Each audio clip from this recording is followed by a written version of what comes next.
ഇതാണ് OnePlus 13s. ഒരുപാട് പേര് ഈ ഒരു ഫോണിനെ കുറിച്ച് ഭയങ്കര നല്ല അഭിപ്രായം പറയുന്നുണ്ട്. കാര്യം എന്താണെന്ന് വെച്ച് കഴിഞ്ഞാൽ ഇപ്പോൾ ഇന്ത്യൻ മാർക്കറ്റിൽ ഏറ്റവും കൂടുതൽ ആൾക്കാർക്ക് ആവശ്യം ഒരു കോമ്പാക്ട് ഫോണാണ്. ഈ OnePlus 13s ഒരു കോമ്പാക്ട് ഫോണാണ്. കാര്യം മാർക്കറ്റിന് ആവശ്യമുണ്ടെന്ന് നമുക്കറിയാം. കാരണം ഈ അടുത്ത ദിവസങ്ങൾ കൗണ്ടർ പോയിന്റ് അനാലിസിസ് റിപ്പോർട്ട് വന്നിട്ടുണ്ടായിരുന്നു. അതിൽ 57% പേർക്കും കോമ്പാക്ട് ഫോൺ മതി. നമ്മുടെ റിപ്പോർട്ടിൻ്റെ ഇത് സ്ക്രീൻഷോട്ട് നിങ്ങൾക്ക് ഇവിടെ കാണാം. 57% പേർക്ക്, 30% പേര് അതുപോലത്തെ ഫോണുകൾ ചിലപ്പോൾ എടുക്കാൻ സാധ്യതയുണ്ടെന്നും പറയും. മാത്രമല്ല 6 to 6.5 ഇഞ്ച് ആ ഒരു റേഞ്ചിലുള്ള ഫോണുകളാണ് കൂടുതൽ പേർക്കും, ഒരു 60% ആൾക്കാർക്കും താല്പര്യം എന്നുള്ളതും അവരുടെ അനാലിസിസ് റിപ്പോർട്ടിൽ കാണുന്നുണ്ട്. സോ ഇന്ത്യൻ മാർക്കറ്റിന് ഏറ്റവും കൂടുതൽ ആവശ്യം ഈ ഒരു കോമ്പാക്ട് സൈസുള്ള ഫോൺ തന്നെയാണ്. ഞാൻ ഈ ഫോൺ 2-3 ആഴ്ചയായിട്ട് ഉപയോഗിച്ചുകൊണ്ടിരിക്കുന്നു. ഫ്രാങ്ക് ആയിട്ടുള്ള അഭിപ്രായം, ഇത് എങ്ങനെയുണ്ട്, ഇതിൽ നല്ലതായിട്ടും മോശമായിട്ടും തോന്നിയ കാര്യങ്ങൾ രണ്ടും ഞാൻ പറയുന്നുണ്ട്. കണ്ടു നോക്കുക. ഗംഭീര അഭിപ്രായമാണ് എങ്കിലും രണ്ടും അറിയാതെ പോയി വാങ്ങിക്കരുത്, കണ്ടു നോക്കിയിട്ട് തന്നെ വാങ്ങിക്കുക. ഈ കാണുന്ന ഒരു വലിയ ബോക്സിലാണ് നമുക്ക് ഈ ഫോൺ വന്നത്. നമുക്ക് ഓപ്പൺ ചെയ്യാം. ഓപ്പൺ ചെയ്യുമ്പോൾ മുകളിൽ തന്നെ ഒരു ഡോക്യുമെന്റ് പൊന്തി വരുന്നുണ്ട്. നോർമൽ ഡോക്യുമെന്റ് ആണ്, അത് മാറ്റി വയ്ക്കാം. ഫോൺ എടുക്കാം. ഈ കാണുന്നതാണ് ഫോണിന്റെ ബോക്സ്. വലിയ ബോക്സ് അങ്ങോട്ട് മാറ്റി വയ്ക്കാം. OnePlusന്റെ പതിവ് റെഡ് ബോക്സിലാണ് ഇത് വന്നിരിക്കുന്നത്. ഓപ്പൺ ചെയ്യുമ്പോൾ അതിനകത്ത് ചെറിയൊരു നെവർ സെറ്റിൽ ബോക്സ്, അതിനകത്ത് കേസ്, ഡോക്യുമെന്റേഷൻ, നല്ല നൈസ് പ്രീമിയം ക്വാളിറ്റിയുള്ള കേസ് മാറ്റി വയ്ക്കുന്നു. ഇതാണ് ഫോൺ OnePlus 13s. നൈസ് ആയിട്ടുണ്ട്. ഫോണിനെ കുറിച്ച് ഞാൻ പറയാം. അതിന് ബോക്സിൽ വേറെ എന്തൊക്കെയാണെന്ന് കൂടി ഒന്ന് കാണിക്കാം. 80 വാട്ടിൻ്റെ charger, charging cable, SIM tool, ഇത്രയും കാര്യങ്ങളാണ് ബോക്സിൽ. സോ അപ്പോൾ ബോക്സും നമുക്ക് അങ്ങോട്ട് മാറ്റി വയ്ക്കും. സോ അപ്പോൾ OnePlus 13sന്റെ ഒപ്പം വരുന്ന സാധനങ്ങളൊക്കെ നിങ്ങൾ കണ്ടല്ലോ. ഇനി ഈ ഫോണിനെ കുറിച്ച് നമുക്ക് ഒന്നൊന്നായിട്ട് പരിശോധിക്കാം. ആദ്യമായിട്ട് ഫോണിന്റെ ഒരു ഡിമാൻഡ് മെയിൻ സംഭവം കോമ്പാക്ട് ഫോണാണെന്നുള്ളതാണ്. ഞാൻ അതിന് തന്നെ പറഞ്ഞു. വെയിറ്റ് വളരെ കുറവാണ്, 185 ഗ്രാം. സോ ഒരു ഹെവി വെയിറ്റ് ഉള്ള ഫോണായിട്ടൊന്നും ഫീൽ ചെയ്യുന്നില്ല. 8.2 mm ആണ് ഇതിന്റെ തിക്നെസ്. ഭയങ്കര സ്ലിമ്മായ ഫോണല്ല, പക്ഷേ തിക്നെസ് കൂടിയ ഫോണൊന്നുമല്ല. നൈസായിട്ട് കയ്യിൽ പിടിക്കാം. ഇത് ഫ്ലാറ്റ് ആയിട്ടാണ് നമുക്ക് കാണുമ്പോൾ ഒരു ഫ്ലാറ്റ് ഡിസൈൻ ആണ്, പക്ഷേ എന്നാലും എഡ്ജിൽ ഒരു ചെറിയ ഒരു കർവ് കിടക്കുന്നുണ്ട്. അതുകൊണ്ട് തന്നെ കയ്യിൽ പിടിക്കുമ്പോൾ അൺകംഫർട്ട് ഫീൽ ചെയ്യില്ല. ഏറ്റവും കംഫർട്ടബിൾ ആയിട്ട് കൊണ്ടു നടക്കാൻ കഴിയുന്ന ഒരു നല്ല നൈസ് കോമ്പാക്ട് ഫോൺ. അതാണ് ഈ ഫോണിനെ കുറിച്ചുള്ള എൻ്റെ ഒരു ഇൻ ഹാൻഡ് ഫീൽ പറയാനുള്ളത്. താഴെ SIM tray, main microphone, type C port, speaker grill, right സൈഡിൽ വോളിയം ബട്ടൺ, പവർ ബട്ടൺ, ടോപ്പിൽ secondary noise cancelling microphone, speaker grill, അങ്ങനെയുള്ള കാര്യങ്ങൾ. ലെഫ്റ്റ് സൈഡിൽ പ്ലസ് കീ, അതായത് നമ്മുടെ ഐഫോണിൻ്റെയൊക്കെ ഒരു ആക്ഷൻ ബട്ടൻ്റെ ആ പരിപാടി തന്നെയാണ് ഇതിൽ. അതായത് മുമ്പുണ്ടായിരുന്ന മ്യൂട്ട് സ്വിച്ച് നമുക്ക് മ്യൂട്ട് ചെയ്യാൻ മാത്രമേ പറ്റുമായിരുന്നുള്ളൂ. പക്ഷേ ഇപ്പോൾ ഇതൊരു പ്രസ് ചെയ്യാവുന്ന തരത്തിലൊരു ബട്ടണാക്കി മാറ്റിയതോട് കൂടി മ്യൂട്ടിൻ്റെ ഫംഗ്ഷൻ, സൗണ്ട്, വൈബ്രേഷൻ, അങ്ങനെയുള്ളത്, പിന്നെ ക്യാമറ, ഡു നോട്ട് ഡിസ്റ്റർബ് അല്ലെങ്കിൽ ടോർച്ച്, ഇങ്ങനെ പലതരത്തിലുള്ള ഫംഗ്ഷനുകൾ നിങ്ങൾക്ക് ഇവിടെ ഉപയോഗിക്കാൻ വേണ്ടി സാധിക്കും. നിങ്ങൾക്ക് ഏതാണോ ആവശ്യമുള്ളത് ആ ഒരെണ്ണം സെലക്ട് ചെയ്ത് കൊടുത്താൽ അത് കൃത്യമായിട്ട് വർക്ക് ചെയ്തോളും. അതാണ് ഈ പ്ലസ് കീയുടെ ഒരു ബെനിഫിറ്റ്. ആ ഒരു മാറ്റം എന്തായാലും നന്നായി. സൈസ് 6.32 ഇഞ്ച് ഡിസ്പ്ലേ ആണ് വരുന്നത്. അതുകൊണ്ട് തന്നെ കോമ്പാക്റ്റ് ആയ ഫോൺ എന്ന് പറയുന്നത്. സോ അപ്പോൾ ഇത് കാണുമ്പോൾ ഏകദേശം ഒരു iPhone 16ന്റെ ഒരു ഫീൽ ഇല്ലേ, പ്രീമിയം ഫീൽ നന്നായിട്ട് കൊടുത്തിട്ടുണ്ട്, അതുപോലെ തോന്നും. ബട്ട് ഐഫോൺ അല്ല ഗൈസ്, ഇതാണ് OnePlus 13s. പക്ഷേ ഈ ക്യാമറ മോഡ്യൂൾ ഐഫോൺ പോലെ ഇല്ല എന്നുള്ള കാര്യം നമുക്കറിയാം. അത് നന്നായിട്ടുണ്ട്. അത് പിന്നെ എവിടെ നിന്ന് എടുത്തിരിക്കുന്നു എന്ന് ചോദിച്ചാൽ ഇൻസ്പിറേഷൻ ഇവിടെ നിന്നായിരിക്കാം. പിക്സൽ ഫോൾഡ് എന്തെങ്കിലും ആവട്ടെ, അതൊക്കെ പോട്ടെ. സംഭവം മൊത്തത്തിൽ നൈസായിട്ട് കോമ്പാക്റ്റ് ആയിട്ട് കയ്യിൽ കൊണ്ടു നടക്കാൻ പറ്റിയ സെറ്റ് ഫോണാണ്. സോ മൊത്തത്തിൽ കയ്യിൽ പിടിക്കാനും ഉപയോഗിക്കാനും അടിപൊളിയായ ഒരു കോമ്പാക്റ്റ് ഫോൺ. ഇനി എന്തുകൊണ്ട് ഇതിന് ഇത്രയധികം നല്ലത് പറഞ്ഞു ചോദിച്ചു കഴിഞ്ഞാൽ, കോമ്പാക്റ്റ് ഫോണിലേക്ക് വരുമ്പോൾ ആൾക്കാർ കാണുന്ന മെയിൻ പോയിന്റുകൾ ഞാൻ പറയാം. ഒന്ന്, അടിപൊളി ബാറ്ററി ലൈഫ് കൊടുത്തിരിക്കുകയാണ്. കോമ്പാക്റ്റ് ഫോൺ എന്ന് പറയുമ്പോൾ ബാറ്ററി പൊതുവേ 5000 വെച്ച് എല്ലാ ഫോണിലും കാണുമ്പോൾ നേരെ കുറയ്ക്കും. 4000 അല്ലെങ്കിൽ 3900 ഒക്കെ കുറയുന്നത് നമ്മൾ കണ്ടു കഴിഞ്ഞു ഇതിനിടയ്ക്ക്. പക്ഷേ ഇത് കോമ്പാക്റ്റ് ആകുമ്പോഴും ബാറ്ററി കൂട്ടിയിട്ടുണ്ട്. സിലിക്കൺ കാർബൺ ബാറ്ററി വെച്ച് 5850 mAh ബാറ്ററി എന്ന് പറയുന്ന അടിപൊളി ബാറ്ററി കൊടുക്കുന്നു. എങ്ങനെയുണ്ട് ഉപയോഗിക്കാന്ന് വെച്ചാൽ 2 ദിവസമൊക്കെ സുഖമായിട്ട് കൊണ്ടുനടക്കാം. ഞാൻ മിനിമം യൂസുകാരനാണ്, എനിക്ക് സുഖമായിട്ട് കിട്ടും. ഒരു ദിവസം എങ്ങനെ പോയാലും സുഖമായിട്ട് നിങ്ങൾക്ക് ഉപയോഗിക്കാൻ പറ്റും, യാതൊരു തർക്കമില്ല കാര്യത്തിൽ. 80 വാട്ടിൻ്റെ ഫാസ്റ്റ് ചാർജിംഗ് ആണ് വരുന്നത്. ചാർജിങ്ങിന് ഇഷ്യൂ ഇല്ല.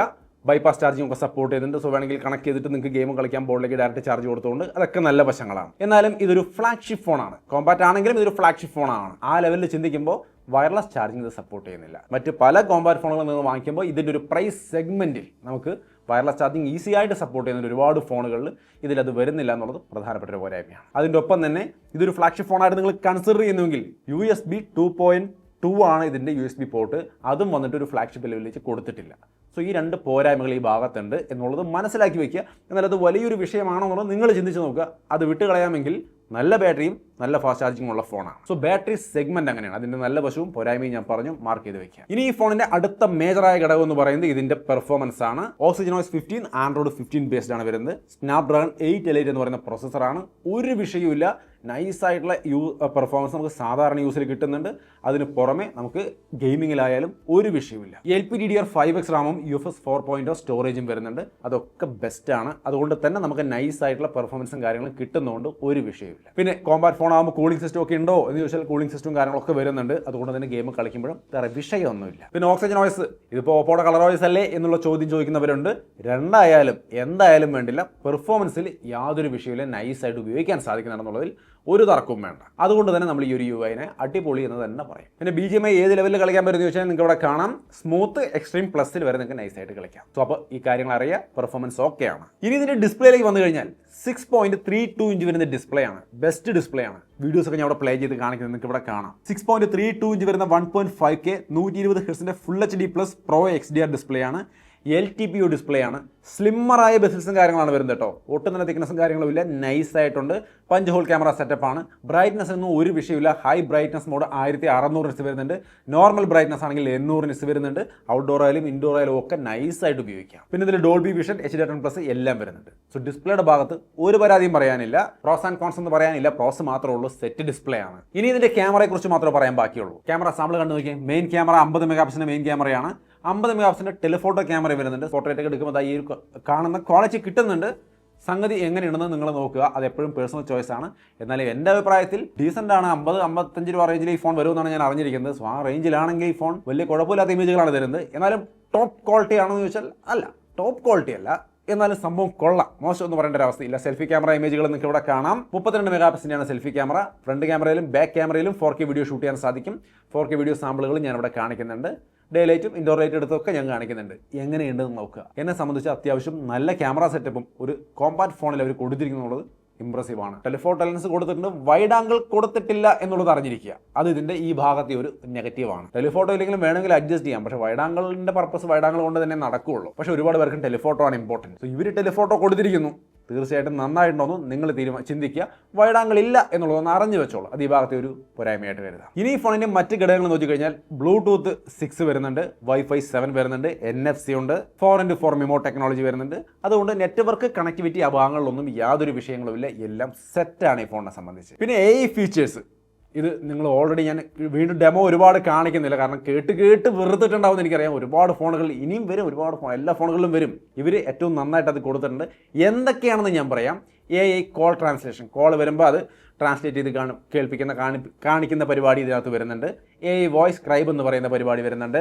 പിന്നെ AI ട്രാൻസ്ലേഷൻ, നമ്മൾ ഇടുന്ന ടെക്സ്റ്റുകളും കാര്യങ്ങളൊക്കെ ട്രാൻസ്ലേറ്റ് ചെയ്യുന്ന പരിപാടി. പിന്നെ AI ഫ്രെയിം കറക്റ്റ് ചെയ്ത് തരുന്ന പരിപാടി ഫോട്ടോസിൻ്റെ ഒക്കെ. പിന്നെ സർക്കിൾ ടു സെർച്ച് ഇതിനകത്ത് ഓൾറെഡി ഉണ്ട്. ജെമിനി അതും ഇതിനകത്ത് വരുന്നുണ്ട്. പ്രസ് ചെയ്ത് പിടിച്ചാൽ അത് വർക്ക് ചെയ്യും. പിന്നെ ജെമിനി ലൈവ്, നിങ്ങൾ ജെമിനി അഡ്വാൻസ്ഡ് എടുക്കുകയാണെങ്കിൽ ലൈവ് വരും. അപ്പോൾ അതിൽ നിങ്ങൾക്ക് അഡ്വാൻസ്ഡ് ആയിട്ടുള്ള ജെമിനി ഫീച്ചേഴ്സ് ഒക്കെ കിട്ടും. അത് വെച്ചുകൊണ്ട് വീഡിയോ എടുത്തുകൊണ്ട് തന്നെ കാര്യങ്ങളൊക്കെ മനസ്സിലാക്കുന്ന പരിപാടികൾ, ഇങ്ങനെ വേണ്ടുന്ന അഡ്വാൻസ്ഡ് ആയിട്ടുള്ള ഒരുവിധ എല്ലാ സംഭവങ്ങളും AI സംഭവങ്ങളും ഇതിനകത്ത് വരുന്നുണ്ട്. സോ അതിലൊന്നും ഒരു കോംപ്രമൈസും ഇല്ല. വെറുതെ വീണ്ടും റിപ്പീറ്റ് ചെയ്ത് പറഞ്ഞ് വെറുപ്പിക്കണമെന്ന് ഷോർട്ടായി പറഞ്ഞു പോകുന്നത് കേട്ടോ. ഒരുപാട് വീഡിയോകൾ നമ്മൾ കാണിച്ചിട്ടുണ്ട് AI ഫീച്ചേഴ്സ് എന്നുള്ളത്. സോ അപ്പോൾ അങ്ങനെ AI ഫീച്ചേഴ്സുകളും ഇതിനകത്ത് ഇഷ്ടം പോലെ വരുന്നുണ്ട്. സോ OnePlus 13s മൊത്തത്തിൽ design, display, performance, camera, battery, AI features എല്ലാത്തിലും നന്നായിട്ടുള്ളത് കൊണ്ട് തന്നെയാണ് എല്ലാവരും നല്ല അഭിപ്രായം പറഞ്ഞുകൊണ്ടിരിക്കുന്നത്. ഇനി ഇതിൻ്റെ പ്രൈസ് 55,000 രൂപയാണ് ഇതിൻ്റെ പ്രൈസ് വരുന്നത്. അതിൽ തന്നെ ഇൻസ്റ്റാൻറ്റ് ബാങ്ക് ഡിസ്കൗണ്ട് 5,000 രൂപ വരുന്നുണ്ട്. സോ 49,990 രൂപയ്ക്ക് ഈ ഒരു ഫോൺ നിങ്ങൾക്ക് കിട്ടും. ഈ പറഞ്ഞ എല്ലാ സവിശേഷതകളും അടക്കം ഈ ഒരു പ്രൈസിന് കിട്ടുക എന്നുള്ളത് തന്നെയാണ് ഈ ഫോൺ ഇത്രയും ഇംപ്രസീവായ ഫോണാക്കി മാറ്റുന്നത്. അങ്ങനെ ഇരിക്കലും ഇതിൻ്റെ നല്ല വശങ്ങളും ഞാൻ ഈ പറഞ്ഞ പോരായ്മകളും കൃത്യമായിട്ട് മനസ്സിലാക്കിയിട്ട് തന്നെ പർച്ചേസ് ചെയ്താൽ മതി. ഇഷ്ടപ്പെട്ടുവെങ്കിൽ പർച്ചേസ് ചെയ്യാനുള്ള ലിങ്ക് താഴെ ഡിസ്ക്രിപ്ഷനിലുണ്ട്, ചെക്ക് ചെയ്ത് നോക്കാം. ഇനി നിങ്ങൾക്ക് ഇത് ഇഷ്ടമായില്ലെങ്കിൽ, എന്തുകൊണ്ട് ഇഷ്ടമായില്ല എന്നുള്ള കാര്യം തീർച്ചയായിട്ടും കമൻറ്റ് ചെയ്യുക. എല്ലാവരും കമൻറ്റ് കൂടി നോക്കുക, എന്നിട്ട് പർച്ചേസ് ചെയ്യാൻ തീരുമാനിച്ചോളൂ. അപ്പോൾ രണ്ടഭിപ്രായം കൃത്യമായിട്ട് മനസ്സിലാവുമല്ലോ. സോ അത്രയുമാണ് OnePlus 13s എന്ന ഫോണിൻ്റെ ഒരു അൺബോക്സിംഗ് ആൻഡ് ഇനീഷ്യൽ ഇംപ്രഷൻ. 2 ആഴ്ച ഉപയോഗിച്ചിട്ടാണ് പറഞ്ഞത്. എന്നാലും നിങ്ങൾ ഒരു അൺബോക്സിംഗ് ഇനീഷ്യൽ ഇംപ്രഷൻ ആയിട്ട് എടുത്താൽ മതി. സോ അപ്പോൾ എങ്ങനെയുണ്ട്, എന്താണ് നിങ്ങളുടെ അഭിപ്രായങ്ങൾ കമൻറ്റിൽ കാണുമെന്ന് വിചാരിക്കുന്നു. വീഡിയോ ഇഷ്ടപ്പെട്ടാൽ ലൈക്ക് ചെയ്യാനും ഷെയർ ചെയ്യാനും മറക്കണ്ട. 13s കൊള്ളാം. വീണ്ടും ഒരു വീഡിയോയിൽ കാണാം.